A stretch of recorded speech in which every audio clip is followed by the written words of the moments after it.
Good afternoon. Welcome to today's webinar. I'm Shannon Williams, the CEO of the Home Furnishings Association.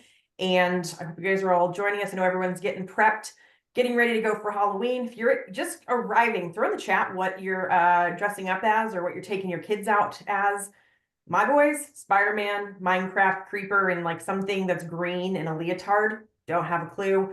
I'm going as Tired Mom, and then I'm also going as Curious Webinar Host, whose topic today is driving sales with social commerce. So what we're hoping to take away is how do you leverage the power of social media platforms to not only inspire customers and foster engagement, but ultimately, that's a word, drive sales. Just a reminder, these webinars are recorded, so feel free to come back, reference them. You can get them on demand at myhfa.org/webinar. Whatever questions you have, throw them in down here in the Q&A button. We're gonna come back and get to as many of them as time allows. And we just want to thank a quick thank you to our education thought leadership sponsor, Synchrony, who is driving the ability to even make this education and bringing it to the industry possible. So before we jump in and start throwing in crazy questions at our panel, let me introduce them. First, we have Candice Nowicki, who is the Senior Industry Manager for the Home Retail Partnership at Pinterest, or adoringly, I call her my homegirl. She manages the team dedicated to helping partners in the home retail category. She basically helps them find success through Pinterest. She's been doing this for more than 15 years in digital ad tech, and she spent more than 6 years just at Pinterest, specializing in best-in-class retail strategies and shopping integrations for brands. I can tell you, we have helped dozens and dozens and dozens and dozens of retailers, and she has been like the guiding light for them and helping them not only wake up to this incredible resource, but wealth of information and what's happening out there. Second, I'm Daryl Dahlberg, who is not only a seasoned digital marketing professional that focuses on innovation strategies, but really the gap between both traditional and digital, which is, I think, something every retailer constantly says, where do I put my money? He is the driving force behind Orbit Interactive Media Group or Marketing Group. And what he does is he collaborates with different businesses and ad agencies and media companies that'll help optimize marketing efforts and reduce investment costs. So you're not just throwing money out there, you got that partner in the middle. And he is working with more than 188 digital products and has a huge passion for AI, connected TV, advertising. And so what he does is he helps really retailers and brands just navigate that really complex digital landscape between creative and get some data-driven solutions. He also leads the retail brand partnerships at Orbit Furniture Solutions, which is FurnitureOrbitSolutions.com, who empowers furniture retailers to elevate their digital presence and drive growth. And last but certainly not least, we have Bailey Nebeker, who is the owner of American Homestead Furniture. She's a dynamic and ambitious individual and a member of HFA's board of directors coming up on for 2025 and has a huge entrepreneurial spirit. She's a proud owner of American Homestead Furniture, and she has taken the world of upholstery by storm, providing customers with top quality products and outstanding service. And I will echo that. I have 2 of her sofas in my living room, and I am obsessed with them. The thriving business is an offshoot of Wallaroos Furniture and Mattress, and Bailey, where she previously served as their vice president. Their organization has 12 locations spread across 4 Western states, and Bailey spent a lot of time in the store on the retail side and the manufacturer side and has gained invaluable experience in digital marketing and social media management, and her passions for engaging target audiences through strategic social media have really set her apart from others in this industry. So let's dive right into it. I looked at all the questions that came up during registration. And one of the things that came through really, really clear is everyone saying, what are the best practices for social media? And when I was looking back through this webinar, we're talking about social commerce. And so I'm going to put the hard-hitting question straight up. Candice, can you help us really understand? There's 3 things happening. There's e-commerce, there's social commerce, there's social media. What's the difference? Why does it matter? Let's start there. I knew this one was going to come to me first. Happy Halloween, everybody. I'm dressed as a gothic cowgirl. It's trending on Pinterest. We had our Halloween party yesterday. Okay. Social media these are all, in my opinion, very buzzy words these days. Social media, I see as a place where you go to connect with others, where all of the content is largely user generated. Pinterest is a little bit different. It's odd. We get bucketed under search and we get bucketed under social, because technically you search for things on Pinterest for yourself, not necessarily to connect with others. So social media, that would be my loose definition. Social commerce, Shannon, I was actually thinking about this because I knew this question was going to come to me. We talk about social commerce at Pinterest all the time with our partners. But at the end of the day, in my opinion, it is just a fancy way of saying that Gen Z and millennials don't shop the same way that they used to. And we need to come up with new ways of reaching them. I mean, we're kind of at like a pretty disruptive state of the industry where AI is changing the way that we search and the way that we consume content. And consumers are not leveraging explicitly Google to go research products anymore. They're actually going to multiple different places and looking for visual and video first answers to their questions. So buzzwords, not buzzwords, up for debate, but that's my point of view. Gerald, do you have anything to add? I saw you shaking your head. Oh, I mean, a complete agreement on how people are shopping differently today than we were 5, 10 years ago. Mhm. I think the bigger divide between the two on the social media side is I always like to say and then, because someone says I want to do social media. I say and then how are we going to build the funnel? You know, what else? So you post something social media, but we want to do a transaction within social media with targeting. Well, now we're getting into traditional e-com, but then I want to do lifestyle or user content or influencers. Now we're into the social e-commerce space. So it's how deep do you want to go in this? And I think that, you know, we're this is probably the best topic for furniture because we're leaning into this heavy into 24, going into 2025. And the biggest piece at the end of the day is who's going to do it? Great question. I'm going to lay this up to anybody. When you're saying who's going to do it, are we talking about the brand that's hosting it? Or are you talking about the retailers that are selling through? Or now that we're seeing this shift, I think, in some of the manufacturers going directly to consumer? On my side, it's the actual, if it's an agency, it's an internal marketing person, if it's a team.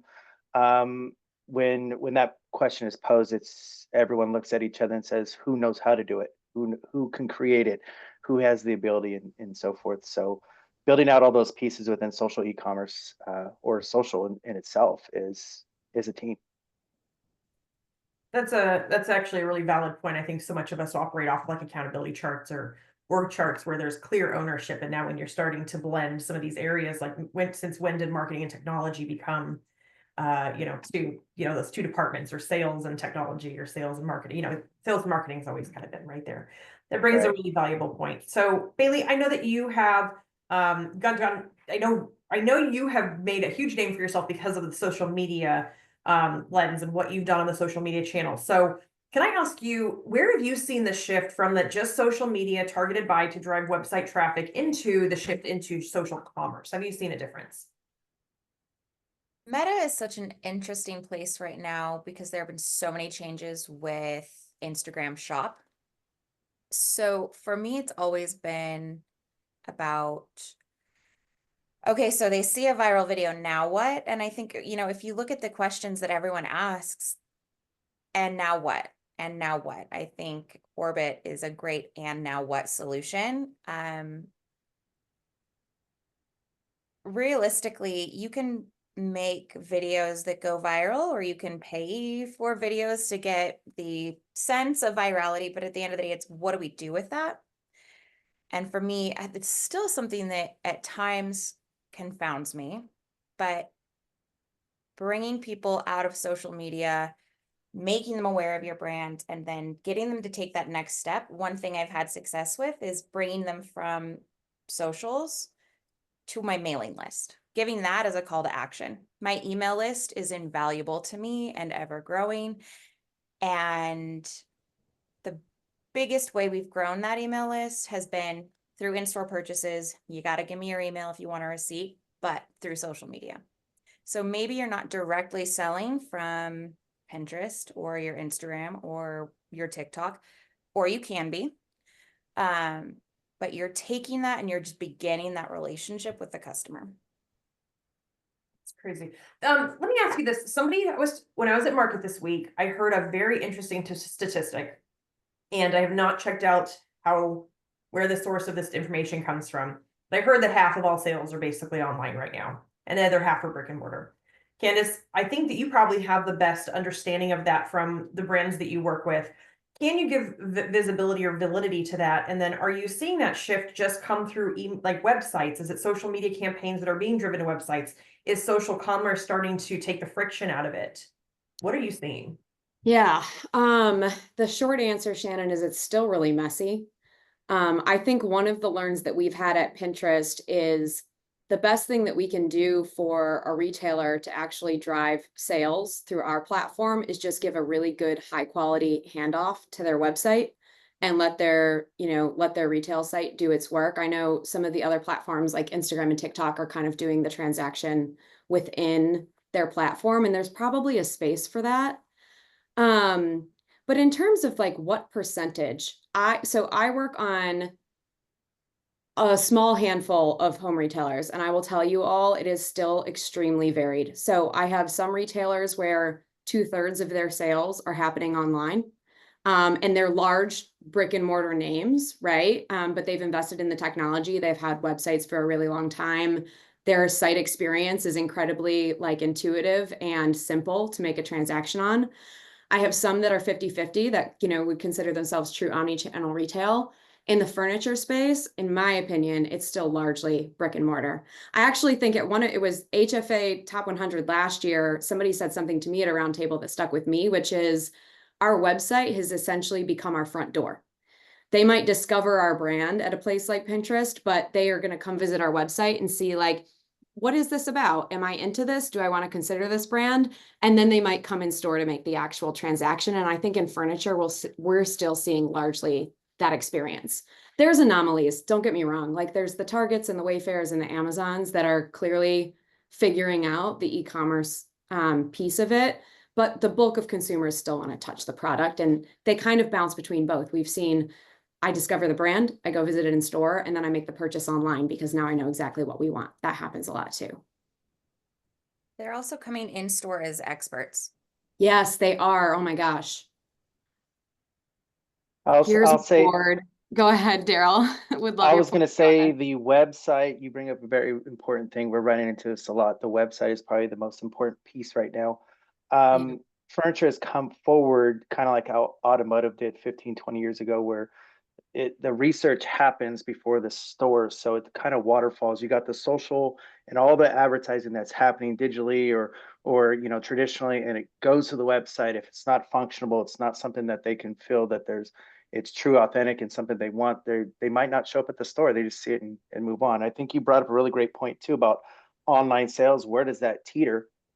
And we have one side of the fence that's completely online that doesn't have the true, hard costs that brick and mortar have. And then we have brick and mortar that don't want to go true e-com because they don't want to lose foot traffic in the store. And then you got to bridge the middle and say, we can still do e-com sales by just doing one thing, pick up at store. You can buy it online. You're more than welcome to pick it up at our store. I need you to come into the store and kick the tires per se, and come to check out the couch or something else. But you can still drive online sales that way with a good functioning website. And Daryl, like one yes and that I'll throw out there is even some of our like online e-com darlings are opening stores. Like look at Wayfair, they're opening Yep. stores. IKEA's opening stores. So it's clear that like an omni-channel relationship to have both in store and online is going to be a long-term bet for this particular industry. Oh, absolutely. And I don't think being able to touch something is going to go away. I think we're all in agreement that it's hard to buy a couch without knowing what you're going to sit on it, feel it, and whatnot. So, but there's a way to drive a lot of interest with socials, and then doing the purchase and getting that person to engage with you and drive revenue. Our industry, sorry, No, you're good. Go ahead, Bailey. our industry has established that operations, moving product from A to B or A to B to C to D, is a big problem. When you have organizations whose return rates are in the 30 to 40%, that's a problem. When you have warehouses full of return product, that's a problem. So when I say my customers come into my stores or they buy my product B2B and they're experts, I mean it. They've read Google reviews, they've seen Pinterest boards, they've seen influencers who have their couches delivered to their homes. They're coming in with a pretty good idea. And at the end of the day, what we informally and very accurately call it is they come in for the butt feel. They come in to see how is this going to sit and nothing more. Yeah, I know that it's got this kind of frame. I know that it has this upholstery. I know that it looks like this. I know it's going to look great in this room. I need to know what it feels like when I'm sitting on it. And that's it. And to see the return to brick and mortar, or not even the return, but just the establishment of brick and mortar from, you know, retailers like Wayfair, to see Purple opening up stores, to see what were predominantly online retailers realizing the validity of a brick and mortar location is pretty, it's striking, and it's very clear that it is a very necessary part of the experience. Or you need to give them a really, really clear and lengthy and informative funnel process to get to the buy. This is a really interesting conversation because now we're back into the, maybe it's not selling through the website that you're searching on. Maybe it's back into the funnel and it's still using social media, not necessarily as your selling point. So it's interesting because I thought we were going to start today's conversation to say how we're shifting from e-com to social commerce. But what I'm actually hearing is social commerce is still being utilized as the step. Bailey, one of the questions is when you're talking about those micro steps, can you talk a little bit about adding the value of maybe not trying to close the sale there, but just getting engaged with the customer, getting that email address and getting that into a funneled relationship? One shocking driver of traffic for us was something that frankly terrified me. And that was working with an influencer who has a relatively high profile because of her children. 2 of her children are professional football players. And she's a bit spicy, I guess. She's got an image. She has a persona, she has a presentation. I adore her. She came into my stores frequently and asked to talk to me by name. And she came into my office and we made an agreement. And now she has 7 children who are adults and they all have my couches and it's great. One of the biggest drivers of traffic into 2 of my stores has been her presentation of my product. I can write beautiful, flowery content and copy and descriptions of my product all day. I can pay the best copywriter in the world. Frankly, I can ask ChatGPT to do it. But at the end of the day, when someone with influence, true influence, speaks to my product, it speaks volume and it expedites that funnel process very quickly. What about capturing the email? So about your customer that isn't influenced, right? Because Pinterest is kind of you can definitely go follow an influencer, see what they're looking at, see what they're buying, but it's almost like the uninfluenced network, right? Where you can kind of see what your friends are doing, what your mom's doing. You can see where your thoughts were 7 years ago and all those terrible design ideas you had. So can you talk more about like, what's that step in that process? So when you're getting those customers and moving them, trying to capture an email, can you even talk about how you do that? Asking. Okay. Rather than your call to action, I so often see the retail call to action, buy this, buy this, buy this, buy this, buy this purple couch, buy this white couch, buy this gray couch, buy this mattress because it's cooling, buy this, buy this, buy that. No, there are so many steps that happen in between. The question, the call to action, can we have your contact info? We're going to treat it like the precious thing that it is. It's valuable to us, but it's valuable to you too. And finding that place where asking someone for their email address or their phone number is something that's going to provide them value. So, design tips, providing someone with what is ostensibly a Pinterest board of a product that they looked at 2 weeks ago, 2 weeks later. Hey, we know you like this couch, but here are 3 potential ways you could put it in your home, utilizing what you already have. There's this really interesting campaign that we're in the early stages of. A lot of people bought gray couches between the years 2017 and 2023. And not a lot of people's, frankly, husbands want to allow them to buy a new couch in 2024 and 2025. So how are we going to make this gray couch that you feel is completely irrelevant, relevant again? How are you providing value? Because I'm not giving my email address to someone who isn't going to put something in my inbox that's of serious value. So not every email is gonna be sale. very, very, very, very rarely should it be. I don't know if anyone's familiar with Gary Vaynerchuk, Uh-huh. but his entire premise is jab, jab, jab, right hook. The jab is provide you value, make you laugh, give you some ideas, let you in on the industry. And then that right hook is a very sincere call to action or ask to buy. And you've got to earn that. Can I That's it. jump? Let me jump in No, here and please just go. say how valuable the email is, because we brought this up a couple times. That if any time that a platform goes down and you can't advertise it, you don't have the contact anymore, but you've captured all the emails, so it now becomes valuable to you. A lot of influencers look at email very in that way, but you also leverage email in terms of cart abandonment. You could dedupe against paid email distribution, and so forth. So it's not one of those things where you just toss away and say, well, I have a bunch of emails. Well, how are you going to use it? And it goes back to my phrase. And then you have all these emails, and then Yep. build a strategy. This is interesting. Monica had, one of our people watching had mentioned, she said the call to action is critical, but building their trust before asking to buy is what makes a sale. And I think that that's obviously a very critical step. Now, thinking about, this social commerce, social media, Candace, let me throw this at you. And then Dara, I'd love for you to piggyback on this. How do you build trust with somebody through social? Is it bad? I'm going to come back to what Bailey said. It's value. I honestly, it's so simple. It's caring about what your customers care about, right? I think Bailey, like you just hit the nail on the head. Like I love a good deal as much as the next guy, but I also want to make sure that it's a brand that I can trust the quality, they understand me, and they can deliver something that's relevant to me, right? Like those are the things that I think that matter. I think sales are great too. Like, look, we are in a period in the economy where sales do go a long way right now. The interest rates haven't come down. I mean, they kind of came down. I don't think we can really count this last round. But there's definitely a pivot of like, let's be more thoughtful about how we spend money in our household. But it doesn't come down to just getting a good deal. It comes down to getting a good deal from somebody that gets me. That's what matters. And how do you do it on social media? You tell your story. Be authentic, right?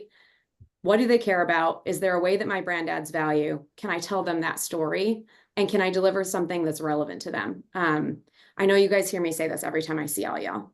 Trends.pinterest.com is a great way to figure out what your customers actually care about, because you can see what are they researching, what are they saving. Think about that, and then think about your assortment and the solutions that you might be able to bring to the table that match to what they're looking for. That's a really simple way to get in the door. I don't even know how to piggyback that, because you stole the two words that I wrote down: authentic. Being Yes. authentic and not trying to fake your way to how big you are. You are something you're not. And then and the other word I wrote down is real. Like when I look at stuff, I immediately and I'm an over analyzer. So is this real? Does it look real? Does it feel natural? And maybe that's just me, but I like to look at things, and that's what engages me. And when I buy online, if it's a shirt or anything like that, that's I'm leaning in on that. Authentic for the company. Is it lifestyle? Does it fit? Right. Even with the company, and you go into their social feeds and you start looking at everything they're posting, and you get a sense of who they are. But I think the authentic is the key word. Good. When you guys are looking at, I mean, you guys have seen a lot of different brands, whether it be furniture or otherwise, that are producing social media content. You see either the performer, it doesn't. Can we talk a little bit about this authenticity of like how, like, can we talk a little bit about what you're seeing that's brands trying to produce what they want the consumer to buy as authentic, but truly not being authentic? Like, what are you seeing as the common pitfalls and issues as who they're maybe presenting themselves as on social media, trying to make something that's just maybe online really who they are? So if we want to get to brass tacks about like, let me talk about millennial consumers and a little bit about like adult Gen Z, because that's kind of our core bread and butter. What do they care about? They don't necessarily care about 30% off site-wide for a finite amount of time. Maybe you can get them after they've discovered your brand and like you've built up a little bit of credibility, but they're not like my mother-in-law, who's going to be downstairs to pick up the kids in a minute. So I'm going to be real quiet. She loves a good deal. She's a great Kohl's shopper. I'm not the same. I'm like, listen, I don't have a lot of time. I want something that's high quality and a good price that I can trust in my house, and I'm not going to return, Bailey, because nobody wants to deal with that. So like, that's one. The second thing that I see that's a pitfall is like showing product that's not relevant. So like, know the colors and the textures and the things that we're looking for. I'm not going to surprise anyone in this room that like Farmhouse is still going. It's a high volume, like slowly decelerating, but like high volume thing that everyone is still looking for. Green velvet sofa, I own one, right? Things that are kid proof, like these are things that your customer cares about that will show up in the data when you start researching it. And the last thing, guys, is just like overthinking it. There's like 3 core ways to make content for Pinterest, and I always see retailers overthink it. Like the first way is if you have a product feed, just upload it. You will be shocked at how much distribution you get when you have a product that matches to what somebody is looking for. Second, lifestyle imagery. Lifestyle imagery matters. Like I think I mentioned earlier, people are shopping different. They are searching different. They want visuals. So the more visuals you have, the better. And I know not everybody has those. So like the third is lean into formats that your customer is comfortable with. On Pinterest, we just launched this thing called collages like 2 years ago. I don't know if you've seen it, or Bailey, if you've seen it, but it's essentially like mood boarding. And you can create pins now where you can stitch products together into an aesthetic that maybe matches. And maybe you don't have beautiful lifestyle production, but you have an on-trend rug, a beautiful sofa that goes with it, and some fantastic nightstands and lighting that all tie together into a vibe that is very on trend based on what you're seeing customers care about. These are things that just get to the root of like, what do our customers want and how do we deliver on it? But like heavy sale periods and like not thinking strategically about like what product do they want to see? And then how do I grow the average order value by helping them see other products that go along with it, right? Those are the big 3. There are a few things more rewarding than seeing your images. So as the manufacturer and retailer, I'm responsible for creating me personally, responsible for creating all of that beautiful imagery. I value nothing more than a beautiful photo of my furniture. There is nothing more rewarding than seeing someone post something you created on Pinterest to their board. That means I like this. I want it in my home. It inspires me. It's incredible to see and to notice the trends. And Pinterest is evergreen. It's not like you post a video and it goes viral and then it's dead. It's you post something from 10 years ago and maybe it's canary yellow couch. Someone searches canary yellow couch and they see it and they post it 6 years later. It's pretty cool. And it all comes back, right? Canary yellow will be big in another 10 years. I'm pretty disappointed because I thought I was extremely original with my green velvet couch, but apparently that's not true. I will also speak on behalf of this because when I came to Bailey, I said, Bailey, I know business, but I don't know anything about interior design. And the first thing her interior designer did is said, give me your Pinterest access. And he took all of my boards and he created a new mood called Moroccan Boho Southern Charm. Yes. That is a very real thing. And then Bailey built me a custom couch based off. We want to see it. We do. And Bailey, confession, I have a gray couch in my basement that I absolutely loathe, that I'm dying to replace, but spent way too much money on. So like that is a very real thing. I have a great couch. Bought in that time frame too. Fix that. Either In with 10 pillows years, or when you're allowed to replace yours, you can take ours because we're going to be moving back into like canary yellow. So, right. So one of the questions that did come up, coming back to this omni-channel, right? Because I think everything we're consistently hearing is the social commerce game is a dating game. Stop asking for the commitment when you're just being introduced. Be authentic, put yourself out in a way that works for you. However, now I'm curious about, we're really still we're a sit on it organization, like we're sit on it. You have to sit on it to buy it, right? That's what our belief is in this industry. And so there's a question that came in that says, when you're looking at this omni-channel experience, what is it that you guys have seen about that best way from the handoff at the front door of the website to avoid customers that are feeling like they have to start the process over from scratch, like through walking the store? So like, What about this connected journey? I know, Candace, I know you and Daryl are both on the digital end, but can you either speak to your experience, what you're hearing with retailers about that connected omni channel? If you know, we're still pushing people and saying, come into the store, see it, feel it, touch it, sit on it.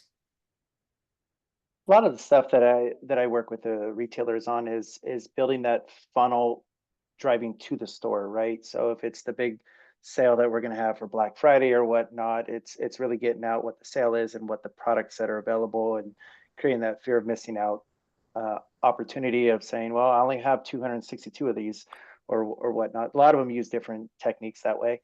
Um, where this transitions into the e-commerce space is the fact that if you went and saw it and then you wanted to go home, you're playing the waiting game, I'm gonna shop it around, you can theoretically buy it and then go back and pick it up at that retailer that you've previously visited. But it's really building out the retargeting side of what that website's going to do once they start searching you, right? Yes, they're going to go to the website. Yes, they're going to show up at the store, but there's a gap between both the website and the store that has to happen. That's kind of where I come into play is how do we impact the sale through a lot of different, from the social media channels to the display channels of retargeting that consumer, then being able to validate that is the person that I was able to get to the store or get to purchase online, to pick up at the store. So there's a lot of those pieces that come into play. Now, when it gets to the store, that's obviously out of my realm because we're not in the store. We're kind of in the metaverse, if you will. Coming back to something, Candace, did you want to say something else? I was gonna mention that let's go to the next thing. That gothic cowgirl is really sitting well for you. So I heard you say something really interesting. Get your catalog up, like let people start engaging with your brand, which I love. Yeah. I think they want to start like a retailer wants to start utilizing or creating some more inspiring content. What are some of the key elements that any retailer should really be considering? You said authentic, you're looking for that value. What should a retailer be considering when they're actually building and designing content?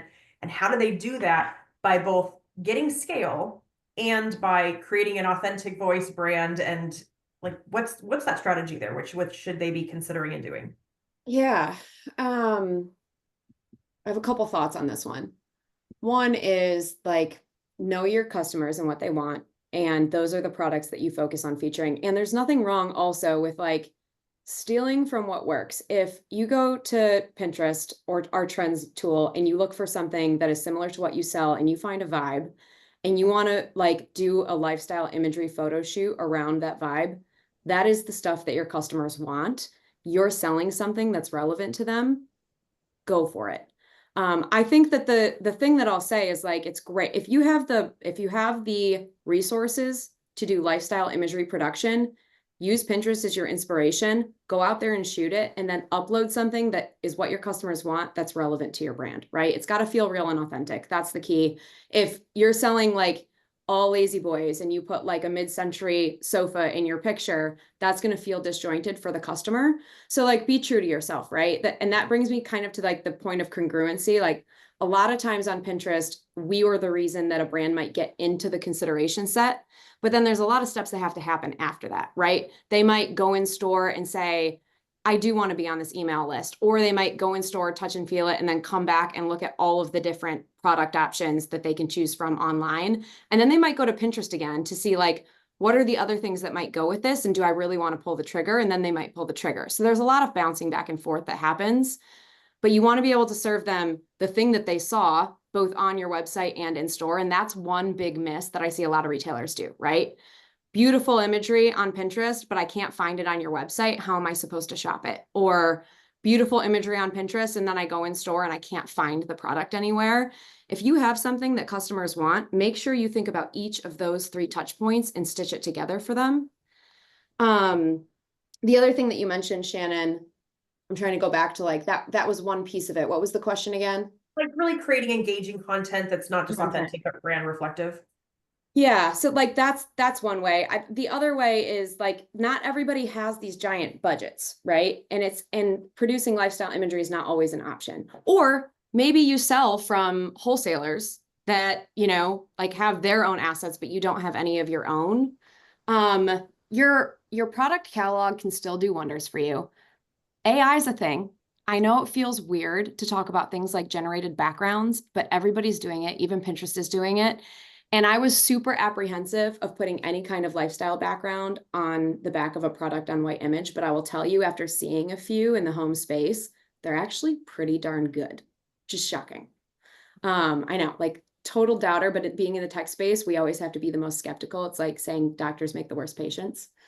And then like lastly, like there's lots of tools out there to make it easy. I'm sure everybody on this call probably has tried Canva or has like a Wizzy employee that's using Canva to build things. Our collage tool is great. There's ways to build lifestyle aesthetics without having to have high production value. But like it's as simple as just finding something that's relevant to your consumer that you sell, that you can be real about, and stitching it through to every touch point. That's the key. You brought up a great point about AI. There's Yeah. so much going into the furniture space. And a shameless plug for myself, I'll be in Las Vegas teaching about AI in the HFA Resource Center. Go ahead and come on by. There's two AIs that we play with a lot. One is Presti.ai that does lifestyle images. You can literally prompt it to say what you want, and it builds it the way you want versus the white background. And then, you know, there's other AI, just this tangents into AI as in like a liaison for shopping, right? There's all these pieces in there. So definitely test those, play with those. But you know, the social side of it, they're using a lot of it. I will tell you that sometimes it's overused because you can see that it doesn't come out right if someone's not looking at it. It doesn't look, a human with 7 fingers doesn't look right when you see it cross and someone didn't look at it. But there's definitely a lot of those tools out there. Bailey, do you have anything you wanted to add on? Yeah, Adobe Firefly. But yeah, Adobe Firefly is incredible. I sat beside my graphic designer on his first endeavor with it, and I said, that's great. Let's add a doily. Let's make it a little more boho. But let's make the Love it. setting oceanside. We did our entire last catalog using AI. And the Great. images were incredible love and that. they outperformed. Really? So, yeah, I almost fell over. That's amazing. So I have a question. So if what if I'm a smaller retailer and I am not focused on a specific kind of shopper and I don't necessarily have a specific kind of brand. I know Brown Sofa Sell, I know Gray Sofa Sell, I know a specific couple of SKUs sell. That is my floor. I have a certain number of mattresses for GMRY. And I'm looking at this saying, that's really cool that there's a certain demographic and I have to build for that. And it's really cool that this is this. What is the step I should do either toward moving toward a demographic? Why does that matter? What should I do about creating an authenticity? Like, how do you create authenticity if I'm just here to get any sale that walks through the door? What should I be considering in this and bringing that forward into the social media presence from your guys' perspectives? Bailey, I feel like you should take that first, and then I can add a couple thoughts. Okay.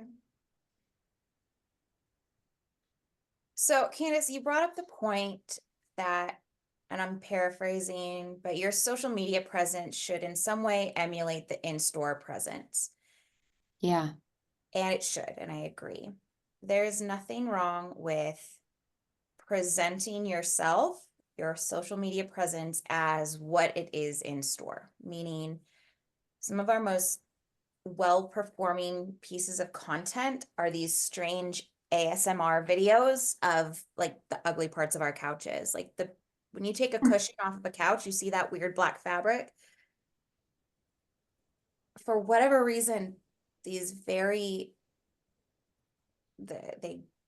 move to a beat. There's a good viral sound on top, and you see what is ostensibly like a warehouse looking store in the background that really performs well. And when that's alongside really pretty lifestyle images that are real lifestyle images and AI generated lifestyle images, when the customer walks into the store, they do have a very real expectation meets reality. So I always bring up, you know, you see on Pinterest this beautiful birthday cake, you want to make it for your kid's Oh my birthday. God, And yes. then and then you make it and the expectation does not meet that reality, that is a great way to erode trust with your customer. I'm not talking about cakes, I'm talking about in-store experience not matching the social media experience. So being really authentic and really showing this is what the store looks like. We can't wait to see you. Come on in and see us. Maybe don't say that. That sounds gimmicky and cheesy, but letting that experience that they have to look forward to match what you're doing. Asking someone to come into your store, asking them to get into their car, Google map you, drive, get out of their car, come in, that's a big ask. That Mhm. alone is an ask and a call to action. And you want that reality to match the expectation. The only thing that I'll add to that, I love that synopsis, Bailey, is know who your customers are. And are they the customers that you're going to have in the next 5 or 10 years? And start thinking about that, because selling everything to everyone is great. And I love dollars. I'm in sales, right? Like, you want to have something for everybody that comes through the door. But I would get a really good sense of like, okay, what does our customer look like right now? And is it truly what we want or need to be a growing business over the next 5 or 10 year time frame? And I can tell you, there's a chance that you're either over catering to a demographic without knowing it, or you're missing a huge opportunity for growth without knowing it. But it all starts with knowing who your current customer is. The millennial demographic, for example, we've been saying it's the largest home buying demographic for the next 10 years. For the last 3 years, we've been saying it. Like, know that audience inside and out, and you should have products that match to what that audience is looking for on Pinterest. Trust me, you want that audience. It's a huge market. And here's a crazy stat for all of you. 1 out of 4 Gen Zers owns a home already. So like, yes, I know it's wild. So like, that is something that like maybe hasn't been on our radar, but we might want to start thinking about. But it all starts with knowing your customer and who's currently coming in, and is there a growth opportunity that you want to take advantage of? I think Candace is reading my notes. I wrote know your audience and then you can build accordingly. Yep. The bigger thing here is obviously it's marketing 101, knowing what segments you're going after. We use a lot of tools that would be able to identify without ever meeting with you. I can tell you who your audience is, the income levels, the age cells that you're operating within. And most may or may not know that. They kind of have an idea, but they don't. But the bigger thing about why you need to know your audience is when you build the content, it's for the platform that those are sitting on. Your Gen Zs are going to sit on TikTok, Instagram, Snapchat, but then you get to Gen X, it's Facebook, LinkedIn, Pinterest, they're jumping around, and we always have these little quirky little sayings about certain things like, Facebook's grandma's social media, even though it's 35 plus, it's an older demo. So if you want the older demo, we know where to go. But knowing which social platforms also have those audiences, and you make the specific content for that audience on that platform. That's probably the bigger thing that is missed. I think the broad stroke of just making one piece and running across all of it, unless you're trying, if it's something that's going to fit all demos, like, a sale or something, but if you're trying to get very specific in looks and feels, as we're talking about here, about the types of looks that we're talking about in furniture, you can curate that for those platforms. You guys make a really valuable point. One of the things I like to talk, like I'm talking to retailers and we're talking about how consumers are shopping. There was nobody in retail that better primed today's millennial for shopping than Abercrombie and Fitch about the sense, the merchandising, and those are the people all shopping restoration hardware today.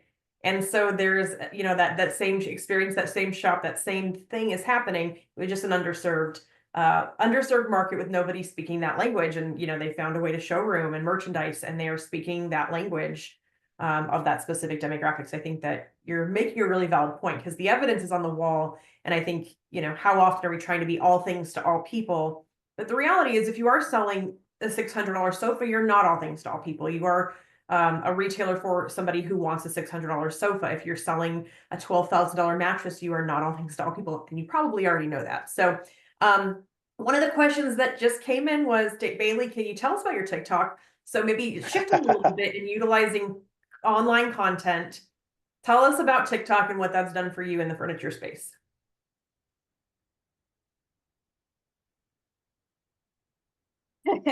Well, I will say you just never know what's going to pop off. You just never know what people are going to like. But when you figure it out, you stick to it. What has it done? It's top of funnel, it's brand awareness. It's a lot of people in Argentina or Australia or Japan or a lot of other places finding out about my brand and finding out they can't actually buy my couches, which is a bummer, but a reality. It has led to a lot of website traffic. And when I read through the questions in preparation for this webinar, everyone's asking the same thing. Sales. How do I make sales? How do we create sales? How do we create sales? HFA does a very, very good job of finding resources that bridge that gap and make an omni-channel experience possible. So whether it's using detailed customer information to do some old school marketing like mailers, but really, really pointed mailers, or finding detailed information about where that customer is, where your customer is. My retail brand has gone through a tremendous evolution over the last year and a half or so, where we realized our customer wasn't actually who we thought it was. Our customer is someone who makes a lot more money than we thought they did. There's someone who shops at places we didn't think they shopped at. And that's jarring. It's a jarring thing to figure out. But if you can get 1 million, 2 million, 10 million people seeing something on TikTok and taking it to your website, once they're on your website, there is a tremendous amount of data you can pull from that.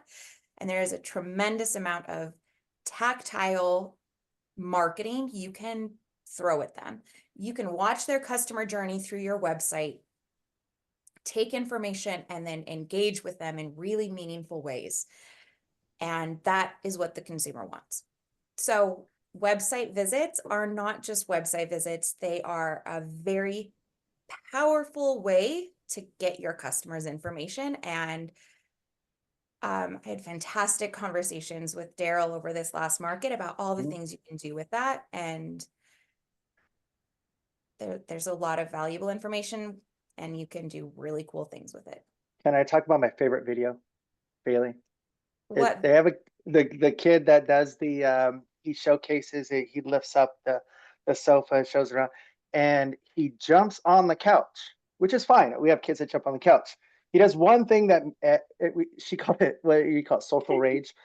He has his shoes on, and literally, why is his shoes on? Why is his shoes on? He needs to get his shoes off, right? But through that one video, 1.7 million views, she flipped the algorithm and in her favor, because now it says, oh, people like that video, let's keep showing it. So all of a sudden she starts dominating the feeds, and TikTok's like, hey, let's put this out because we're getting engagement. And truly at the end of the day, they want engagement. Engagement equals ads, right? One thing that I will say this is TikTok, you just can't put a regular ad up and go, hey, we're having a sale. It's gotta flow with it, because how many times have you got caught as you're scrolling through something and it felt like you were still in the platform, but now you're being sold without being sold? Like those are the things that actually work. Now, what Bailey talked about is there's this journey that ended up happening as they go from TikTok, they went to her website. Now, most people on this webinar here, he says, then what, right? So then you have pixels there that retarget back into other social media platforms. For me, I'm just going to say that let's go TikTok, then it goes website, then I retarget them back in, let's call it Instagram. From Instagram, then I'm trying to push them down the funnel to purchase, and then they can purchase online and they show up at the store. I have an adequated revenue that it was generated from that pathway. And I say, hey, based on the X dollars that you spent, we can attribute X revenue, right? And that's kind of where a lot of this space is going. There's many that are not there yet. Even some big players are not going down that they're just come to my brick and mortar, and you have 100,000 square foot showroom that can generate a lot of revenue just on the online space.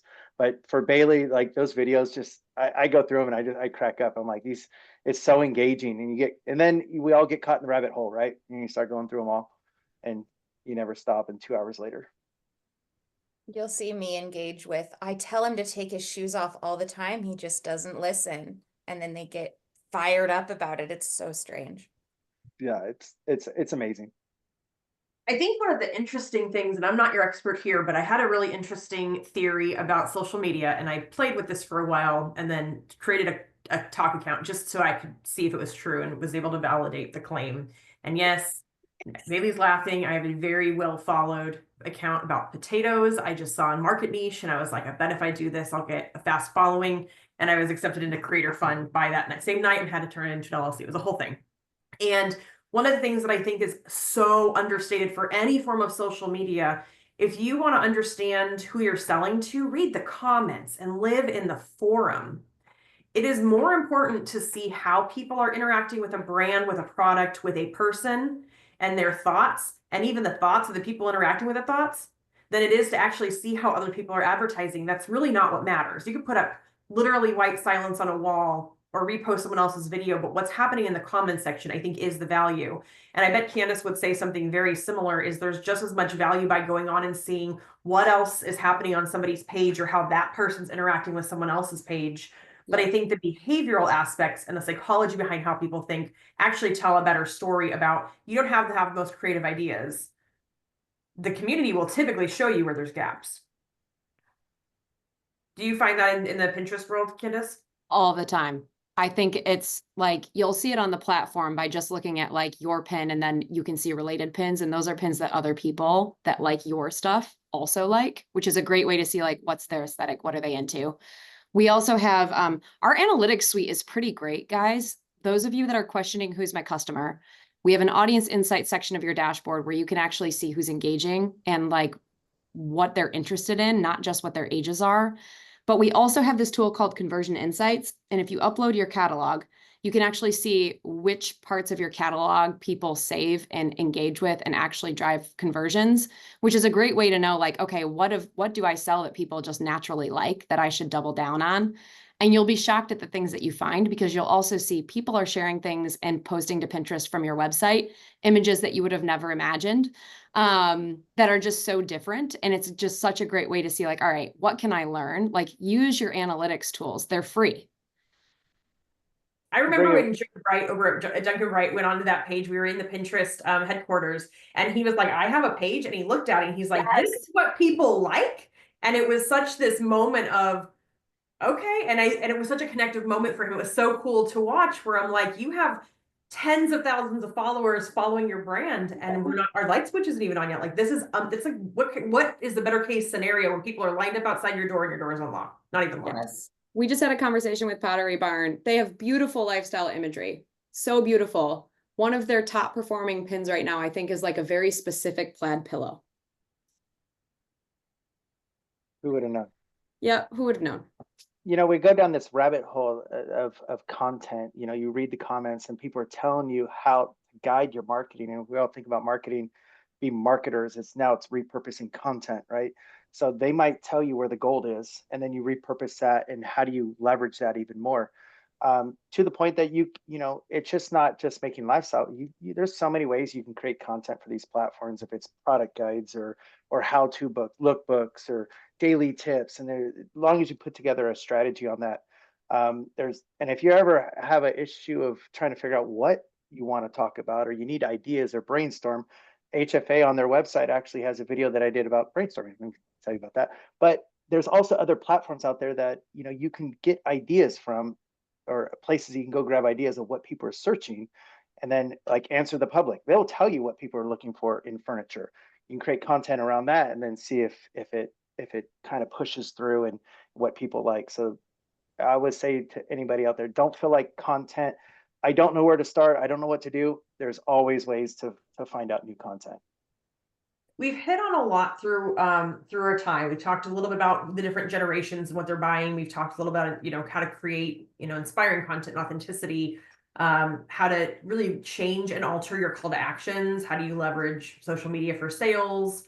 What are the latest trends? And I think you guys also have those questions coming in, and I think every one of them had some iteration of either tell me more about your interest or sales. Everyone needs sales right now. If you could each, from your perspective, from the lens of social commerce, social media, if you could sit down with a retailer and tell them, these are the tips that you have to be thinking about, I would love to build that tip book. If we can just go around and say, this is what you need to be thinking about with all things social. I know we've named a ton, but like, what has been unsaid? I think my big number one that I always look for is what's your retargeting strategy? No matter however the traffic gets there, if it's radio, TV, billboards, direct mail, digital, what next? Like, what are you going to build that's going to continue to that engagement that so people are outside in a bullseye and then they come closer and closer and then bam, they want to buy. But how are we going to curate that person to stay with us? Because, you know, in a 30-mile radius, they might drive by 14 different furniture stores. So how are you going to be different? You know, and how are you going to continue to talk to that person? And not just do a one and done. They saw it and then they leave. And I think on my side, when I work with retailers from beginning to current, is how do we continue to build on that piece that can talk to somebody without, you know, with being authentic and different value propositions and not just sale all the time. My pro tip would be you have to stop thinking about only the bottom of the funnel. And that's coming from a platform where we have doubled down on our performance capabilities. We drive such great performance results for our partners. But if you're not getting in the consideration set, then you're not growing your customer base, right? If you're not out there thinking about acquisition, you're not growing your customer base. Pinterest is one of those unique places where I find myself talking about acquiring customers as much as I'm talking about driving bottom of the funnel sales, just because people come on Pinterest and like our number one modifier is ideas. Like, we're so different than Google, right? Such a different experience. But the reality is they're discovering your brand on our platform. They're going out and they're doing a bunch of other things, and then they're coming back and they're re-engaging with it and then buying it. So you have to think about more than just the bottom of the funnel. If you chase the bottom of the funnel, then you will shrink your business. You have no one at the top. That's right. Two things. One is with Pinterest, and I will also say with YouTube, think of both of those as almost a repository for any and all of your creativity. Every piece of video content my company has ever made, ever. And there's some embarrassing stuff on there from way back, like 2015 with me in it. Go way back. It acts as an evergreen search platform for people who are researching your product. So gray sectional, yellow sectional, gray couch width, all of those things come up in both a Pinterest or a YouTube search, and they live on forever. That's number one. Number two is I never, ever, ever want to take part in something like this without giving like a concrete, like actionable, this is what you can do piece of advice. Having just left High Point Furniture Market and spending almost all of that time in the HFA Resource Center, I would say no less than 4 companies within that resource center that can help take you from website visits to what's next. Whether it's a direct mail campaign based on who is coming to your website, or a more impactful website, or more impactful analytics and what to do with them. Reach out to whoever your contact is at HFA and say, here's what I have. Here's the information I've got. Here's the data I've got. What's next? Because there are so many impactful ways that you can take that data and use it, take it from top of funnel, mid funnel, bottom funnel, and turn it into door swings and sales. And with those two things together, you know, creating the content, driving website views, and taking the data that comes from that, you can do some pretty incredible things.